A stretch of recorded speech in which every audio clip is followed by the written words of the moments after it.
Bini aku cakap macam dah lama aku tak masak, rambut pun dah tumbuh tu. 2-3 hari ni aku penat sikit dengan kerja. Tapi dah bini minta, aku masak je lah. Biasanya dia buat sendiri tapi mungkin dia dah rindu dengan masakan aku. Aku masak yang simple-simple je lah. Buat kunyah-kunyah sambil layan drama Korea. Jadi malam ni aku nak masak ayam goreng mala. Aku guna tepung goreng Bestari Perisa Mala. Senang sikit kerja aku. Mula-mula tuang tepung Bestari ke dalam satu bekas. Lepas tu gaul ayam ke dalam tepung satu persatu.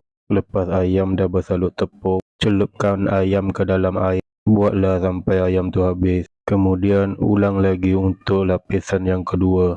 Lepas lapisan kedua, boleh panaskan minyak dan goreng ayam tadi sampai kekuningan.